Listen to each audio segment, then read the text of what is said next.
The Spark, the Ember, the Flame. A co-author corner original, Order of the Spark origin story. Thank you to my subscribers.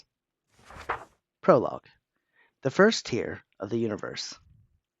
Since the first dawn of ages uncounted, the earth has worn many faces. It has risen in green splendor, flourished in golden abundance, withered in gray sorrow, and fallen into silence more times than memory dares to hold. Between each age came a season of ruin, long, merciless eras when the world shed its skin in fire and shadow, forced to begin again. The last of these endings was the most terrible. A storm raged for 1,000 years, not a storm of rain or wind, but a storm of a making, a churning firmament of black clouds that devoured the sun and smothered the breath of the world. No tree survived its hunger, no creature endured its weight, no whisper of green dared rise beneath its wrath. Forests rotted where they stood, their trunks hollowing into the bones of giants. Rivers cracked into lifeless scars. Mountains slothed their faces in avalanches of ash. The world was dying again. And then the universe cried its first tear. From the deepest heart of the earth, older than stone, older than time, something stirred. A pulse, a breath, a spark. It rose slowly at first, like a memory returning from the dark. Then it burst upward in a column of vivid green fire, a pillar of life so bright it carved its own path through the storm. Within its glow shimmered galaxies, reflections of stars long dead, echoes of ages yet to come. The shimmer of time folded upon itself. The spark struck the 1,000-year storm. The clouds changed. What had been black and heavy turned bright blue, streaked with aurora light, ribbons of color dancing through the darkness. Thunder cracked, not with destruction, but with awakening. And the rain changed. It fell not as water, but as tears, tears born from the earth itself. Where they touched the ground, life erupted. Flowers burst from the soil in waves of color. Moss raced across stone like green fire. Trees unfurled leaves as if waking from a long sleep. Creatures blinked into existence, shaking dew from their fur and feathers. The world breathed again. Above, the storm curled into a vast vortex, swirling faster and faster until lightning spread downward. Not to destroy, but to create. Each bolt struck the skeletons of the oldest trees, the ones that had endured even in death. Their charred trunks cracked open, reshaping, reforming, becoming something new. Eggs. Huge, stone-shelled eggs veined with quartz, glowing from within the same green fire that had risen from the earth's heart. Across mountains, deserts, and oceans, and forests, more eggs appeared, each shaped by the land that birthed it. And when they hatched, the first dragons emerged. Their scales matched their homes, bark brown in forests, glacier white in the frozen north, sand gold in the deserts, deep blue in the oceans. But all carried the same green fire beneath their scales, the same spark of creation in their breath.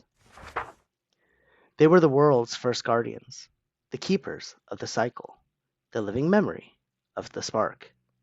And for a time, the world knew balance. But all flames have a rhythm. All ages have a turning. Even the brightest fires must one day dim. For all flames are born from sparks, and sparks too have their cycles. Thus begins the chronicle of the first spark, preserved so that none may forget the turning of that age, nor the birth of the one who would carry its light into the world of humankind. Chapter 1. The Village at the Edge of the Withering Green. Come closer, traveler. Warm your hands by the fire.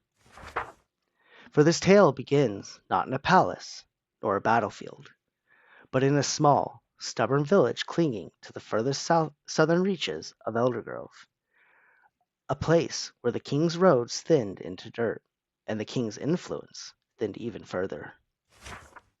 Once, that land had been a cradle of color. Wildflowers spilled across the meadows like spilled paint. Orchards bent heavy with fruit. Fields shimmered gold beneath the sun. But 100 years of drought had stolen the color from the world. The hills had faded to gray-brown, their grasses brittle as old parchment. The forest that bordered the village stood like a memory of itself. Tall, yes, but hollow-eyed, its leaves sparse, its bark cracked from thirst. Blight crept through the underbrush like a slow sickness. The wind carried dust instead of pollen. And yet, the village lived. Not in abundance, not in comfort, but in defiance. For while the rest of Eldergrove's fields failed, year after year, the crops here still grew. Thin, stubborn, but alive. The villagers tended their land not with greed or desperation, but with reverence. They took only what they needed. They returned what they could. They listened to the soil, to the seasons, to the quiet pulse beneath their feet. They believed the earth had a heartbeat. They believed the land breathed. They believed in the old stories of cycles, of balance, of dragons. Not all believed dragons were real, but they believed the lessons were. And Emberlin, Emberlin, believed most of all. He was no hero, no chosen one, no wielder of magic or prophecy. He was a farmer. His hands were calloused, his boots worn thin, his hair sun-bleached and wind-tangled. He did not speak of dragons or ancient cycles, but he felt something in the soil the others ignored. He saw how the earth responded when treated with care. He noticed how fields revived when allowed to rest, how the forest breathed easier when its fallen leaves were left to feed the roots. He did not know he was following the rhythm of the spark. He only knew it felt right. The villagers trusted him. They followed his ways. And because of that, their fields were the strongest in all the surrounding kingdoms, even as the rest of Eldergrove starved. But hope is a fragile thing in a land ruled by a hollow king. King Odrin took more each year. He sent his collectors farther and farther south, demanding grain, demanding fruit, demanding tribute from a land that had little left to give. And though Emberlin's village survived, they survived on the edge of hunger. Their stores emptied each winter, their hands trembling with exhaustion. Still, they held on to tradition. Still, they held on to each other. Still, they held on to stories. Stories of the last dragon. Stories of the crown veil. Stories of a time when the spark burned bright and the world breathed freely. Emberlin did not believe those stories, not truly. But he believed in the quiet miracle of a seed pushing through dry soil. He believed in the land's stubborn will to live. He believed in the rhythm beneath his feet. And that was enough. For now. Chapter 2. The Winter No One Speaks of. Ah, child of the churning seasons, if you wish to understand Emberlin, truly understand him, you must walk with him into the winter that shaped his soul. Not the winters you know, not the gentle frost that kisses the fields, or the snow that hushes the world into quiet beauty. No, this was the winter no one in Eldergrove speaks of, not even now. A winter so cold the rivers froze solid to their beds, so dark the sun seemed to forget its path, so merciless that even the horses refused to leave their barns. It was a season that swallowed sound, swallowed warmth, swallowed hope, and it swallowed Emberlin's parents. The sickness came first, a fever born of hunger, of thin blood and thinner meals. The king had long ago taken the kingdom's medicine men for his own court, leaving the common folk to fend for themselves. In Emberlin's village, they had always survived by tradition, sealing half their food stores at the start of winter, opening them again on the solstice when the days began to lengthen. But that year, King Odrin the Hollow held a grand solstice ball. He invited royals from across the fractured kingdoms, determined to show them that Eldergrove still held wealth, still held power, still held something worth fearing.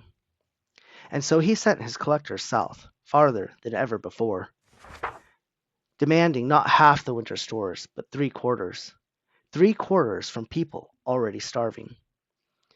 Emberlin's parents gave him their share. They always had. They always would. By midwinter, they were brittle as frostbitten branches, their cheeks hollow, their breath thin. They told Emberlin they saw something in him, a light, a rhythm, a way of tending the land that reminded them of the old stories. They said he carried the spark in his heart, though he did not believe in such things. He believed in soil. He believed in work. He believed in survival. But magic? Belief in magic had taken his parents from him. When they died, the village did what villages do. They gathered him in. Emberlin became the community's child, the last one ever born there. No new babies had come to the village since his birth. The drought had stolen more than crops. It had stolen futures. The elders, the old and bent, taught him community, hope, and the quiet rituals that kept them alive. Emberlin, in turn, taught them how to work the land instead of against it, how to follow the earth's breath, how to let fields rest, how to coax life from soil that had forgotten how to give. He ran his own farm alone. He tended theirs as well. He became the hands of the village, and the village became his heart. And once, each month, he traveled to the capital. He loaded what little they could spare onto his cart, grain, dried herbs, a few jars of preserved fruit, and made the long journey north. He sold what he could, bartered for what they needed, and returned with news from the capital and from the other kingdoms beyond Eldergrove's borders. He was their window to the world, their messenger, their tether to hope. But on one journey, one market morning, Emberlin met someone who would change everything. She appeared to him first as a traveler, unlike any he had ever seen. Her hair was the color of rich earth, streaked with gold, like sunlight breaking through storm clouds. Flowers were woven into her braids, flowers more vibrant than any that grew in Eldergrove now, flowers he had only ever imagined from the old stories of the Crown Vale. Her cloak flowed like living moss, dotted with tiny white blossoms, and the clasp that held it shimmered like a tear, a jewel shaped like a drop of light. She told him it was the earth's first tear. Emberlin knew that could not be. The earth did not cry. The earth endured. But the jewel was beautiful. She removed it from her clasp and placed it gently in Emberlin's palm. The moment it touched his skin, it sank into him, not physically, but through him, like a breath drawn straight into his soul. A surge of energy rippled through him, ancient and green and alive. He blinked, and the woman was gone. In her place stood a ragged old beggar, cloak torn, hair matted, dragging a dead leg behind her with the help of a crooked stick. She glared at him with cloudy eyes and barked, "Are you giving me that coin or not?" Emberlin looked down. In his hand was no jewel, only a coin. The last coin he had earned from selling his final goat, the goat he could no longer afford to feed. He gave it to her without thinking. Around him, the market bustled on. No one had seen the woman he described. No one had seen flowers, or moss, or jewels. Only a beggar, only a moment, only a young man who looked suddenly pale. Emberlin told himself he had imagined it, a daydream, a trick of the light, a mind worn thin by work and worry. But that night, when he returned home and finally slept, the woman from the market visited him again. Not as a beggar, not as a stranger, but as something older, something knowing, something calling. And so begins the dream that was not a dream. Chapter 3. The Dream That Was Not a Dream. That night, after the long journey home from the capital, Emberlin slept heavily. His body was tired, but his mind churned with the memory of the strange woman, her moss-green cloak, her sunlit hair, the jewel shaped like a tear. He told himself it had been a trick of the light, a daydream, a moment of weakness. But when sleep finally claimed him, it did not bring rest. It brought her. He found himself standing in his wheat field, not as the man he was now, but as the boy he had been at 15. The stalks were tall and golden, brushing his waist, whispering in the wind. He could smell summer. He could smell warmth on his skin. For a moment, he believed he was home again, before the winter no one spoke of. Then he saw them. His parents stood at the far end of the field, calling his name. Their faces were soft, smiling and alive. Emberlin ran toward them, heart pounding, arms outstretched, and the darkness rose. It came like a wave, swallowing the horizon, swallowing the sun, swallowing his parents in a single breath. Their voices cut off, their shapes dissolved. Emberlin screamed and fell to his knees. The moment his hands touched the soil, the wheat around him rotted. Golden stalks shriveled into black husks. The earth cracked beneath him. The fields died in an instant. And in the center of the ruin stood the old beggar woman. She dragged her dead leg behind her, her stick scraping the ground. Her hair hung in matted ropes. Her eyes were hollow. She muttered as she came toward him, her voice like ice splintering. Need, want, need, want. Take, always take, never give. The words pierced him like needles. The air rang with them, sharp, metallic, unbearable. Then, light. A brilliant ocean blue light, the exact shade of the jewel the beautiful woman had worn. A blue so deep it felt like staring into the heart of a wave. At its center glowed a tiny spark, impossibly bright, a spark that seemed to reflect Emberlin's own soul back at him. The light burst outward, washing over the field, over the beggar, over Emberlin himself. The ringing stopped, the darkness recoiled, and when the light faded, the beggar was gone. In her place stood the woman from the market, radiant, calm, her cloak flowing like moss in a spring breeze. Her hair shimmered with gold. Flowers bloomed at her feet. Her mouth did not move, but her voice filled the air, filled the earth, filled Emberlin's bones. I am the heartbeat. I am the light. I am the flower that blooms and the waves that wash the land. I am the beginning and the end. I am the earth's cry. Emberlin trembled. Who are you? Her eyes softened. I was born from the heart of the land itself, a way for the earth to know itself. You may call me Mother Earth. He shook his head. I don't understand. I don't know you. How have I come to you? Her voice deepened, echoing across time. The spark called out, and your heart responded. The spark? Emberlin whispered. Why me? Because the flame must be reignited before the darkness truly takes hold. The field around them shuddered. The darkness surged again. The blue light flared, and Emberlin woke. He sat upright in his bed, breath ragged, heart pounding. Dawn had not yet touched the sky. His hands shook. His chest ached. He did not know what the dream meant. He did not know what she meant by reignite the flame, or the spark called to you. He only knew he had work to do. So he pushed the dream aside. He tended his crops. He visited the elders. He moved from farm to farm, doing what he always did.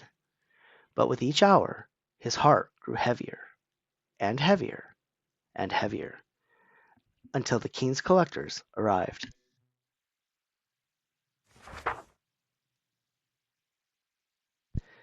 They stormed into the village, demanding livestock, demanding grain, demanding double the tribute by summer solstice. Emberlin pleaded with them, begged them, but they shoved him into the mud and rode on. He traveled to the capital to speak with King Odrin himself, but the gates were closed. They only opened on market days, and Emberlin knew he would not see another market day. His village could not give what the king demanded, let alone spare anything to sell. He turned south, defeated, and then he saw it.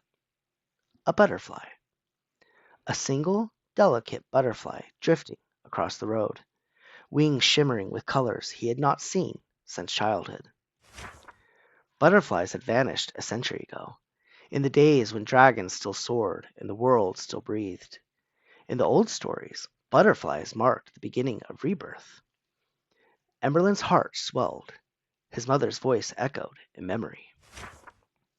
I see the spark in you, and one day that spark will be a flame. He knew then what he must do. He must travel to the Crown Vale, to the valley where the last dragon slept, to the place where treasure and ruin lay side by side, to the place no one returned from. The village begged him not to go, but when Emberlin said the spark was calling to him, they listened. Hope, after all, was that one thing they still had. And so Emberlin set out to find Morrigal, the last dragon. Chapter 4. The Long Road to the Jewel Gate. Now listen closely, traveler, for this is the part of the tale where the world itself begins to shift. For when a person sets out with a true purpose, not for glory, not for riches, not for power, but for the beating heart of life itself, the land takes notice. And so it was with Emberlin. He left his village with nothing but a pack of dried roots, a water skin patched 3 times over, and the clothes on his back. The village had only one mule left, and it was needed for the elders, for the fields, for the life that remained. So Emberlin walked. He did not know it yet, but that choice, that simple, humble choice, was the first right step he could have taken. For Mother Earth feels the feet of those who walk with her. She feels the weight of their steps, the rhythm of their breath, the intention in their hearts. And with every mile Emberlin crossed, the land felt him. He did not feel guided, not exactly, but each step felt strangely natural, as though the earth itself was gently nudging him forward. He knew he could turn back at any moment. He knew the road was long, the dangers many, the stories grim. But the calling in his chest, the echo of the dream, the memory of the tear, the whisper of his mother's voice kept him moving. And the lessons of his life, hard work, sacrifice, community, love, became the fuel in each step. Across the dying world. As Emberlin crossed the known world, he saw its true vastness and its true suffering. Fields cracked like old pottery. Rivers shrank to muddy threads. Forests stood like skeletons of themselves. Villages starved quietly, their people thin as shadows. Hope still flickered in corners, but only in corners. Small, stubborn pockets of life clinging to the edges of a dying land. Everywhere he went, he heard stories of others who had sought the crown veil. Warriors, armies, king's champions, treasure hunters, desperate men, hopeful fools.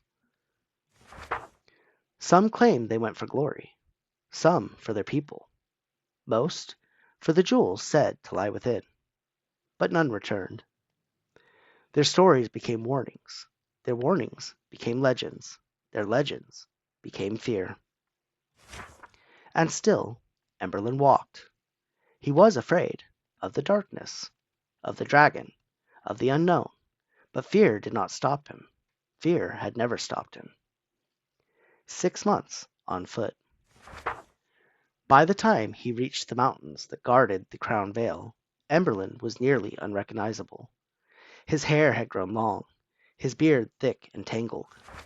His clothes were torn, patched with scraps of cloth from villages he had passed through. His shoes had holes in the soles. His feet were blistered and raw. He was hungry, tired, dirty, and nearly out of strength. But he had made it. He stood before the jewel gate. Morrigal, first daughter of the earth. Before Emberlin ever set foot upon the emerald steps of the jewel gate, before kings rose and kingdoms fell, before humankind carved its first mark into the soil, there was Morrigal. Not the Morrigal of legend, the terror, the destroyer, the dragon whose fire turned red with rage. No, this is the Morrigal the world has forgotten. The Morrigal who was born in light. The Morrigal who was born in love.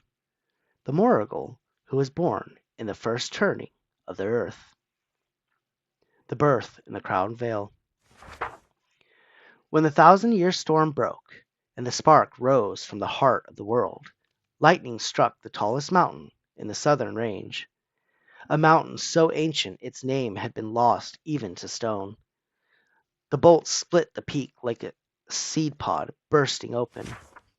From the molten wound an egg formed, vast, stone-shelled, veined with quartz that pulsed like a heartbeat. It glowed with green fire, the same fire that had carved life back into the dying world. And when the egg cracked, Morrigal emerged. Her scales were bark and moss and stone, layered like the forest floor, shimmering with dew and ancient memory. Between each scale glowed threads of green fire, the fire of creation, the fire of renewal, the fire that burned, not to destroy, but to clear the way for life to return. She opened her eyes and knew herself, not through words, not through teaching, but through instinct older than time. She was the first daughter of Mother Earth. She was the keeper of the crown veil. She was the guardian of the cycle. The 10 sisters of the world. Across the world 9 other eggs hatched, one in each of the great lands. 10 dragons for 10 regions. 10 guardians for 10 cycles. Each dragon tended the land that birthed her. The desert dragon burned away the dunes when they grew stagnant.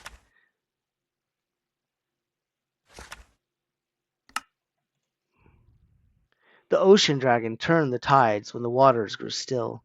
The tundra dragon shattered ice when it grew too thick for life to breathe. The forest dragons cleared rot so new trees could rise. And Morrigal tended the crown veil. Her fire was gentle and green. Her breath coaxed seedlings from ash. Her wings stirred the winds that carried pollen across the valley. Her claws carved channels for rivers to flow. She was not feared. She was not worshipped. She simply was, the living rhythm of the land. For thousands of years she watched over the valley, alone but never lonely, for the earth itself was her mother, her companion, her purpose. The first humans. Then came humankind. They did not arrive all at once. They came in seasons. Small groups traveling around the mountain's base, never entering the valley, never disturbing the land. They carried baskets woven from reeds. They sang songs that echoed faintly of the old rhythms. They left offerings of fruit and carved stones at the mountain's foot.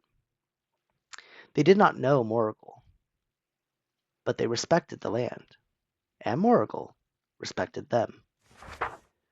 She watched them with curiosity, her great head peering over cliffs, her breath stirring their campfires. They felt her presence, but did not fear it. They bowed to the mountain, not knowing the mountain bowed back. For many generations, this was enough. But one season, the humans did not walk around the mountain. They walked into it. A small hunting party discovered a narrow cave at the mountain's base, a crack in the stone that led deep into the heart of its peak. They followed it, torches in hand, and emerged into the Crown Vale, a valley untouched by the spreading drought, a valley rich with water, fruit, and fertile soil, a valley protected from the storms by the mountain's embrace. They believed they had found paradise, and so they stayed. They built homes of stone and timber. They carved terraces into the hillsides. They planted orchards and fields. They raised children who had never known the outside world. And from the cave they carved a great passage, a tunnel wide enough for carts, lined with brass doors, so massive they required entire teams of workers to move them. To adorn these doors, they mined jewels from deep within the mountain, jewels the size of boulders, shimmering with ancient fire. Morrigal watched, at first with curiosity, then with concern, then with something she had never known before, longing. The jewels were beautiful. They reflected her green fire.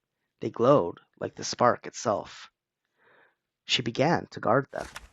Not the valley, not the cycle, the jewels. And that was the first turning. As the humans prospered, they took more from the land. They cut forests faster than they regrew. They plowed fields until the soil thinned. They diverted rivers to feed their growing kingdom. The valley began to weaken. Morrigal felt it, the slow draining of life, the imbalance creeping like rot beneath the roots. She tried to guide them. She tried to warn them. She tried to burn away the dead places so new life could rise. But the humans did not understand the cycle. They saw only destruction. They saw only fire. They saw only a dragon who threatened their kingdom, and fear turned to hatred.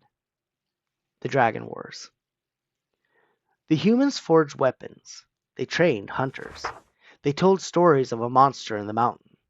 Across the world, other humans did the same, and the dragons, once guardians, felt the sting of arrows, the bite of steel, the betrayal of the very beings they had nurtured.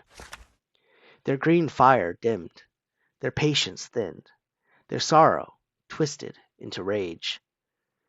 Their flames turned red. One by one the dragons fell, hunted, cornered, slain. All but Morrigal. She retreated into the Crown Vale, wounded in body and spirit, her heart torn between her purpose and her pain. She curled around the jewels she once admired, guarding them, not out of greed, but out of fear. Fear of losing the last beautiful things she understood. And in that fear, she forgot herself. She forgot the cycle. She forgot the spark. She forgot her mother's voice. She became the Morrigal of legend, the dragon of fire and ruin, the terror of the mountain, the last of her kind. But deep within her, beneath the ash and sorrow, the green fire still glowed, waiting, remembering, longing for the one who would remind her who she truly was. The Jewel Gate. The stories had not lied. The doors were enormous. taller than the gates of Eldergrove's capital, forged from solid brass, their surfaces scorched and warped from a fire no human forge could match. The jewels, the great jewels of legend, were real. They were larger than boulders, set deep into the brass, their surfaces melted and charred from Oracle's rage. The hinges had fused. The doors could never open again.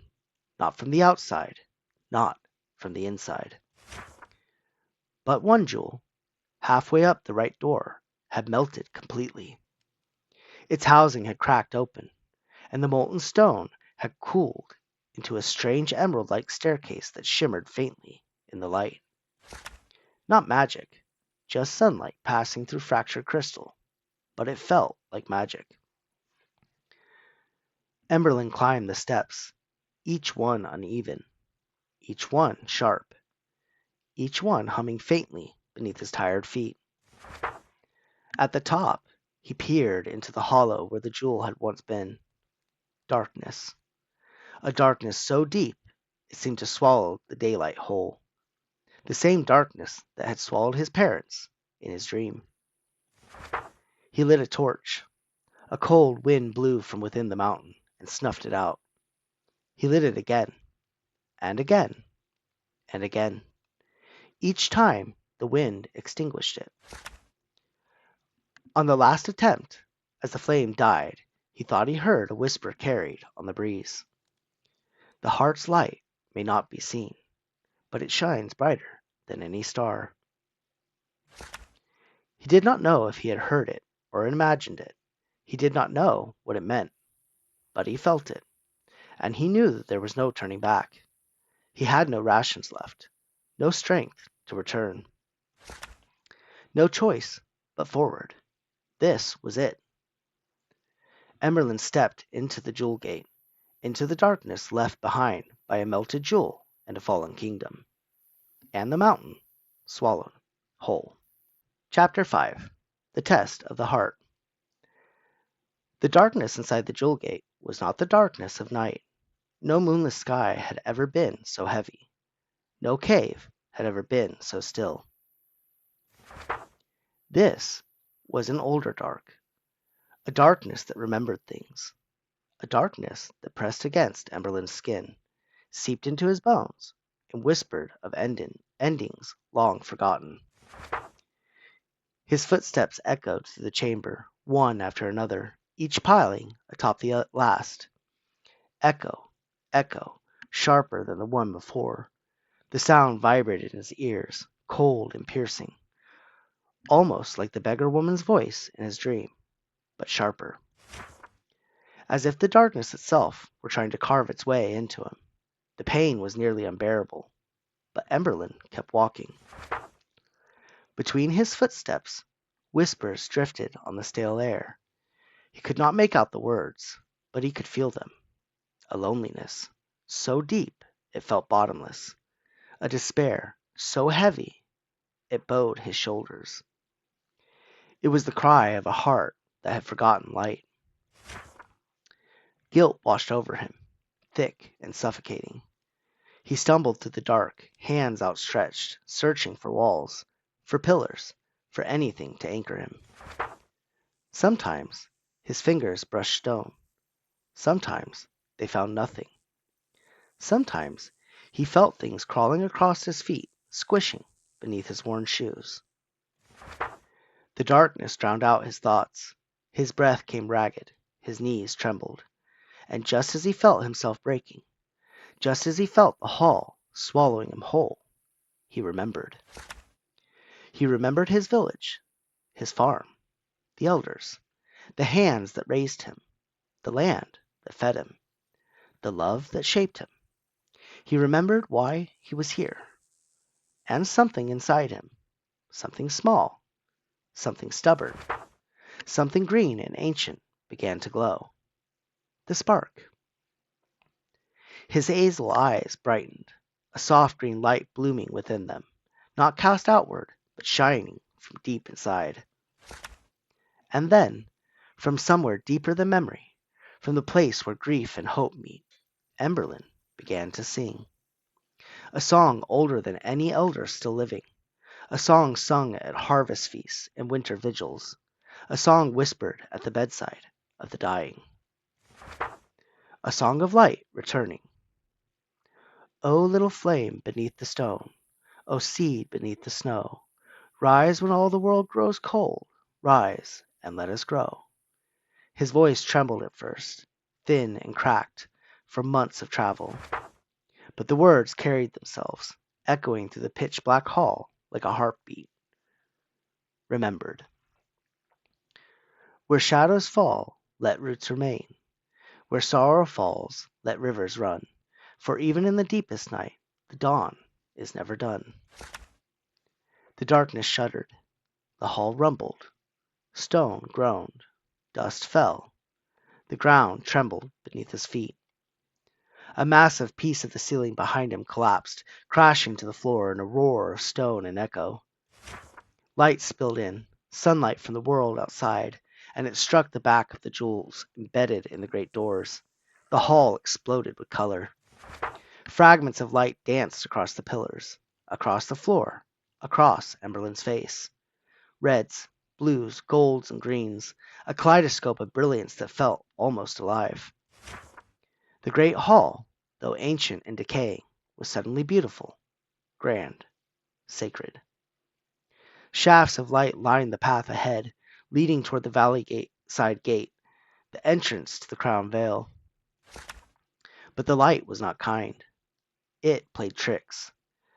Visions shimmered in the jeweled reflections, riches beyond imagining, crowns of gold, treasure piled high, Emberlin himself standing tall and powerful, a hero, a king, a legend. The illusions were vivid, tempting, and warm. He felt himself wanting to step into them, to lose himself in the promise of glory, but his heart knew better. They were not real.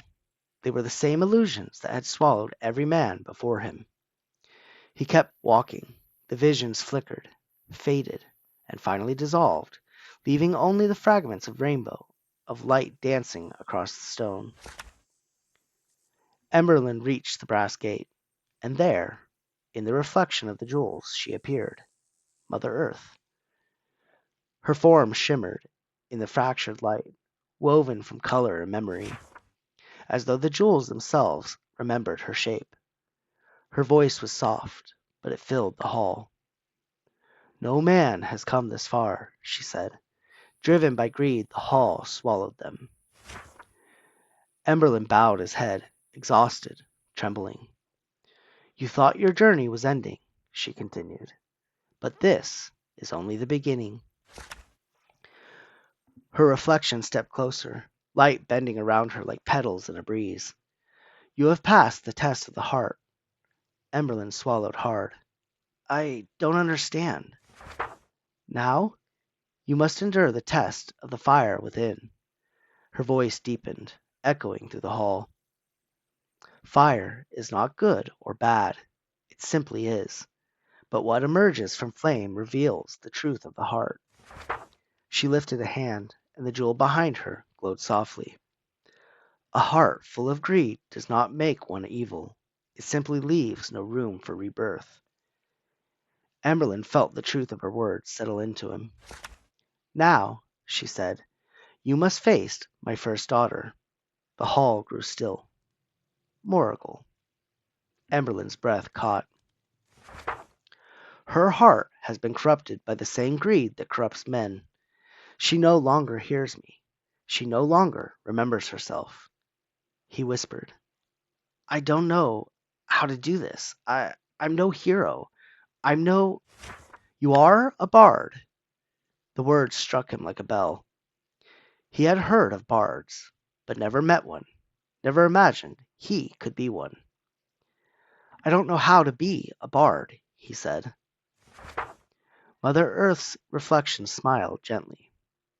A mother does not know how to be a mother, but the love she feels guides her. So too will your heart guide you. Her form began to fade, the colors dissolving back into the jewels. Go, Emberlin, the spark walks with you. And with a sound like a mountain exhaling, the giant brass doors creaked open. Light spilled through the widening gap. Beyond it lay the valley within the mountain. The fallen kingdom of the Crown Vale. Emberlin stepped forward, and the doors closed behind him. Chapter 6. The Valley of the Crown Vale. The brass doors closed behind Emberlin with a sound like a mountain sighing, long, low, and final. For a moment there was only silence. Then light. He stepped out of the great hall and into the valley unlike any he had ever imagined. The mountains surrounding it rose higher than clouds, their peaks lost in white mist, their slopes sheer and ancient. The sky above was dim, the sun hidden behind a thick veil of cloud. But scattered rays broke through in brilliant shafts, cutting down through the trees and reflecting off riverbeds like shards of living glass. Here, the world seemed to inhale and exhale with the very breath of the earth. It was beautiful and terrifying, alive in a way the outside world had forgotten. Emberlin walked forward, his boots sinking into moss so soft it felt like memory. The air was warm, sweet with the scent of pine and wildflowers, flowers he had not seen since childhood, flowers that should not have survived the droughts. This was Morrigal's nest, and he was walking straight into its heart. As he moved deeper into the valley, the forest gave way to ruins. Old huts, collapsed barns, stone houses split by roots, shops half buried beneath vines, wooden carts overturned and fused to the earth by time. Everything was scorched, blackened by fire, cracked by heat, half claimed by nature. And yet, the forest here was vibrant, colorful, alive. Cut off from the dying world outside, still tended even in her corruption by Morrigal, the trees glowed with life, the rivers ran clear. Birdsong echoed through the valley. It was as if the land itself remembered what it once was and refused to let go. Emberlin walked the old road, past the remnants of a kingdom that had once crowned the world.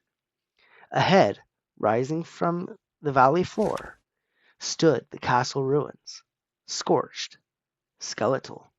Its towers cracked, its stones melted in places like wax. He swallowed hard. This was the place from the stories, the place no one returned from. The Dragon's Nest. At the base of the ruined castle, he found it. A nest. If a nest could be made of metal, melted metal and jewels. It rose like a cave of molten treasure, its walls fused from brass, gold, and gemstones that had run together in rivers of color and cooled into jagged, shimmering shapes. Warm air rushed from within, carrying the scent of sulfur and decay. It hit Emberlin's face like a furnace breath. He thought it only a strange cave breeze. He still did not believe in dragons. Not truly. Not yet. He only knew he had to listen to his dream, to his heart, to the land. He was hungry, thirsty, his lips cracked, his throat so dry it felt like sandpaper. And there, at the edge of the metal nest, sat a single golden goblet rimmed with jewels. But it was not the jewels that caught his eye. Riches meant nothing to Emberlin. It was the water. Rainwater, clear and shimmering, pooled inside the cup. He reached for it, desperate, trembling. And then, a voice. A voice that rumbled in his stomach, that shook the ground beneath him, that made the water in the goblet ripple. Greedy little human. Emberlin froze. From within the nest, two eyes open, red, molten, burning with the fire that was not life, but rage. Morrigal, the last dragon. Her voice thundered again. Always taking, taking, taking, never giving back. Emberlin stammered. I only wanted a drink. The dragon inhaled, her chest glowing like a furnace stoked to life. Emberlin dove behind a pile of melted jewels as a torrent of fire roared past him, scorching the ground. I came in search of the spark, he shouted. I must relight the flame. Another blast of fire swept across the earth. Morrigal snarled. And what do I gain from helping you? Emberlin coughed, eyes stinging from smoke. What do you want? He cried. Gold, she hissed. Jewels. All your kingdom has to offer. Emberlin's heart ached. You have fallen to the same greed you hate, he said. You have forgotten who you are. Liar, she roared. Selfish, greedy little man. Fire erupted again, forcing Emberlin to scramble behind another mound of melted treasure. He pleaded with her, told her of his village, of their ways, of the elders, of the land. But she would not hear him. Her heart was too far gone. Then he saw it, an old blacksmith's fire fan, half buried in ash. He grabbed it, ran toward a burning patch of ground outside the nest, and squeezed the bellows hard. A blast of air struck the flame, sending a spray of embers straight into Morrigal's eyes. The dragon roared a sound that shook the valley and burst from the nest in a fury. And Emberlin saw her, truly saw her. Her scales were basalt, cracked with glowing rivers of molten red. Her wings, once mighty, were torn like old parchment. Her horns were scorched. Her once green fire now a storm of destruction. She was beautiful and terrifying, a tragedy made flesh. Blinded by her own embers, she thrashed and bellowed. I will find you, human. I will burn you to ash. Emberlin fled. He ran through the ruins, through the forest, through the valley that had once been paradise. He felt like he had failed. The return. 14 months after he left home, Emberlin returned to his village. He did not bring a story of finding the spark or turning it into a flame, but like any good bard, he brought stories. Stories from across the land, stories of change, stories of other villages like his that believed in more than greed, stories of hope in the darkest corners, and of course, stories of the dragon. Most thought them silly tales. Nothing in the kingdom had changed. Struggle and loss still ruled the land. But then came the first monthly market he would attend since before he left. And the cycle, though no one knew it yet, was beginning to turn. Chapter 7. The Gathering Flame. When Emberlin returned to the capital for the first market since his long journey, he expected the usual bustle, merchants shouting, children weaving through crowds, travelers from nearby provinces. But what he found was something else entirely. The city was overflowing, not with traders, not with nobles, but with people. Whole families, whole villages, wearing clothing from distant kingdoms, their faces pale with exhaustion, their skin marked with soot and burns.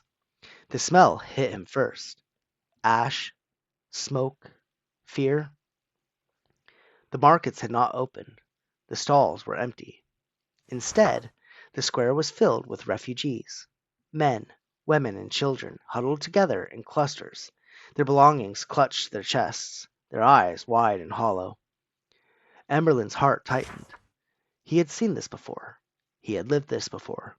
The winter no one spoke of, the hunger, the fear. But this was something worse.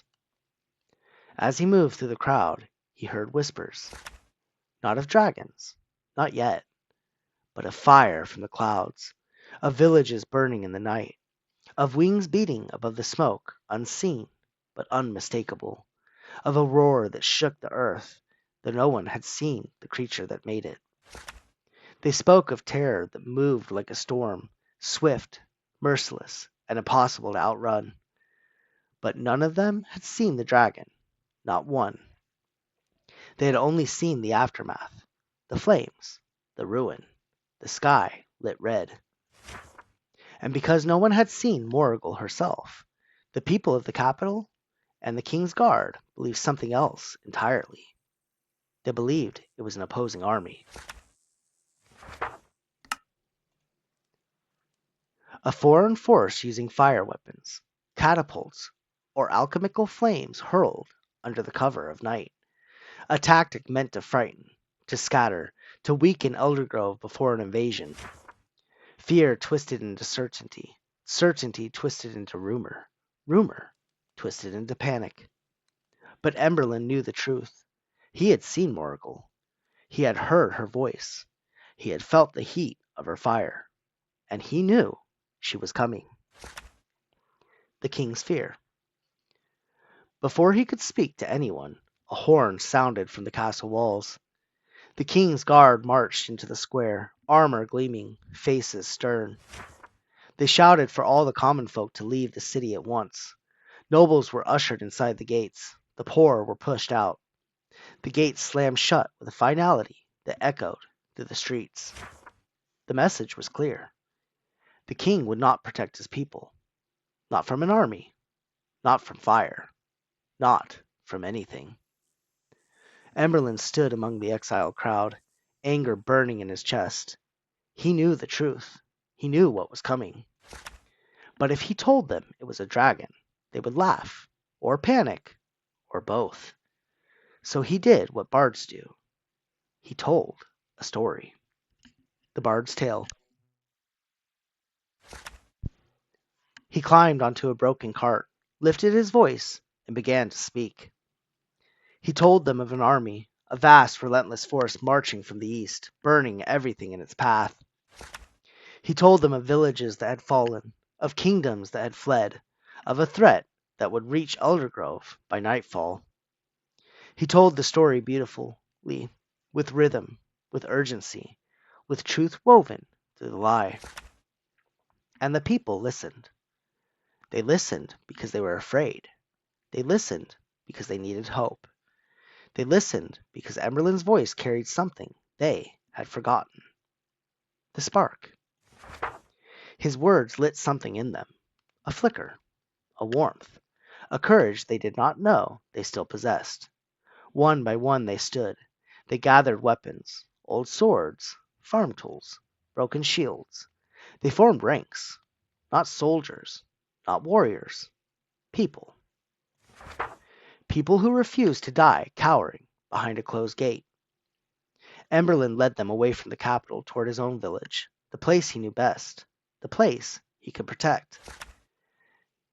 He told them the army would march past the village on its way to the capital, and there they could trap it against the castle walls. But the truth was simpler. He wanted to keep them safe, safe from fire, safe from Morrigal, safe from the wrath that he knew was meant for him. He remembered her words, "I will find you, human," and he believed her. The gathering. By dusk, hundreds had gathered in Emberlin's village. Farmers, refugees, wanderers, all carrying the spark he had lit in them. They waited. They watched the horizon. They whispered prayers. Emberlin stood at the front, heart pounding, hands trembling. He had not found the spark. He had not relit the flame. He had not saved the dragon. But he had done something else. He had given people hope. And hope, when shared, becomes a fire all its own. Chapter 8. The Night of Fire Song. Night fell heavy over Emberlin's village, cold, sharp, and trembling with the kind of stillness that comes before a storm. Even the stars hid behind veils of cloud, as if they too feared what was coming. The people gathered outside the village, weapons trembling in their hands, eyes fixed on the horizon. Farmers, refugees, wanderers, all carrying the spark Emberlin had lit in them. They waited. They whispered. They prayed. And then the wind changed. A low rumble rolled across the sky, deep and relentless, like an army of thousands marching through the clouds. The people stiffened. Some raised their makeshift weapons. Some clutched their children. Some closed their eyes and whispered final words to the earth. But there were no torches, no banners, no marching soldiers. Only storm-dark clouds churning above the capital, and the castle walls glowing with torchlight as the king's army prepared to defend him, but not them. Then, from the clouds came fire. A streak of flame tore through the night, striking the city outside the castle walls. Another bolt hit an archer tower, sending stone and ember raining down. Between each burst of fire came the sound of wings, massive, thunderous, beating the clouds into spirals of smoke. Screams rose from the capital. The people in Emberlin's village felt their courage falter. Fear spread like frost. Children cried. Prayers shattered into the air like brittle glass. And then she emerged. Morrigal, the last dragon. She burst from the clouds in a storm of fire and smoke, her basalt scales glowing with molten cracks, her wings beating the air into chaos. Her voice shook the valley. Emberlin. The name echoed across the land, rolling like thunder. I am here for your gold. Your greed will be your downfall. The people screamed. Some fell to their knees. Some tried to run. But Emberlin did what he had done in the hall, in the darkness, in the moment he thought he would break. He sang. Softly at first, a trembling note carried on the wind, then stronger, a song of hope, a song of rebirth, a song older than any kingdom. And this time, he was not alone. One by one, the people around him joined in, voices cracked with fear, voices hoarse from smoke, voices trembling with uncertainty, but singing. Hands reached for one another. Strangers clasped strangers. A circle formed. A chorus rose. Morrigal heard them. Her head snapped toward the village, her molten eyes narrowing, the fire in her chest brightening, and she dove. She circled the village, her wings stirring a hurricane of ash, her fire carving a ring around them, a wall of flame that trapped them in a circle of burning earth. But they did not stop singing. They sang louder, stronger, together. And something deep within Morrigal, shuddered. As she passed over Emberlin, mere feet above his head, a single tear fell from her eye. It glowed blue, ocean deep, and spark bright. The same shape, the same color as the tear Mother Earth had worn. The Earth's first tear. It struck the ground. The world erupted. A shockwave burst outward, bending trees, throwing people to the earth, sending dust and leaves spiraling into the sky. Wind roared, fire twisted. A tornado of smoke and embers rose around the dragon, swallowing her whole. Then, an explosion of light. Green, brilliant, and alive. The skies cleared as if dawn had broken. The tornado dissolved.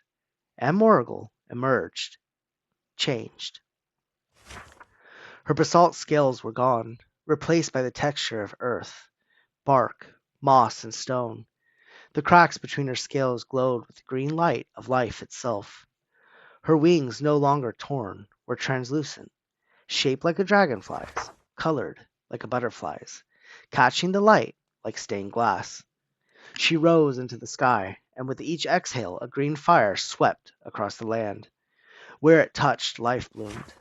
Grass unfurled, flowers burst from the soil, trees straightened and leafed, rivers filled, the air grew warm and sweet. Rain began to fall, but there were no clouds, only streaks of rainbow arching across the sky. The cycle had turned. The stories Emberlin's parents told him had been the first spark. His heart had kept the embers alive until the day the flame could burn. Emberlin had become the human who carried the spark, the first true bard in an age that had forgotten them. For stories are the building blocks of the world. The stories we tell shape the choices we make. And choices become sparks. Sparks become embers. Embers become flames when given the right fuel. The green fire dimmed into a gentle glow, settling into the earth like a seed returning home. The valley breathed, the mountains softened, and Morrigal, reborn, remembering, lowered her great head in quiet recognition. Emberlin stood in the warmth of her breath, not as a conqueror, not as a chosen one, but as himself. And in the end, Emberlin found the spark and lit the flame long before he ever met Morrigal. It had lived in him all along. Epilogue: The First Bard. These are the final words of the tale, traveler. Sit close. Let the embers glow upon your face. For the story does not end where the fire bursts across the sky. It begins there. When the green light faded and the rain of color fell upon the land, the people rose slowly from the earth. Their hands were trembling, their voices hushed, their hearts changed. They had seen a dragon reborn. They had seen the land breathe again. They had seen a man, a simple farmer, stand before fire and shadow and answer with song. And in that moment, they understood. The spark was not a jewel, not a flame, not a gift given only to dragons. It was a choice to tend, not take, to heal, not hoard, to remember, not forget. A choice that lived in every heart. Emberlin did not return to the capital. He did not seek glory, nor reward, nor crown. He returned to his village, the place that had raised him, the place that had believed in him, the place that had kept its traditions alive, even as the world withered. There, he taught what he had learned. He taught the stories were seeds, that words could bend what fear had broken. That hope, when shared, became a fire that could not be extinguished. He taught that the spark was not a relic of the past, but a rhythm of the present. And so the people listened, and so the people learned, and so the people changed. In time, others came, wanderers, farmers, refugees, and children, drawn by whispers of a man who had walked into a dragon's fire and returned with a song that healed the land. They asked him to teach them, to guide them, to show them how to carry the spark. And so the first circle was formed. A circle of storytellers, a circle of keepers, a circle of hearts that chose rebirth over ruin. From that circle grew the order of the spark, not an order of warriors, not an order of kings, but an order of bards.